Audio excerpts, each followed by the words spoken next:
Tai regionų programa labai svarbi, manau, visiems miesteliam. Iš tikrųjų, idėja tokia kelti plaukikų meistriškumą ir masiškumą. Regionuose atsirado daug baseinų, todėl norim ten iškelt plaukimo lygį.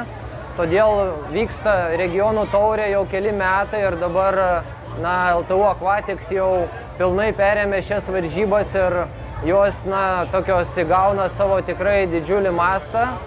Ir regiono programa atrinks geriausius plaukikus pagal Rudolf taškus ir mes jiem padėsim tęsti sezoną. Tai manau, tai labai svarbu, nes mažuose miesteliuose baseinai iš tikrųjų užsidaro labai anksti ir tas sezono pratęsimas būna labai komplikuotas. Dominykas Smolnovas.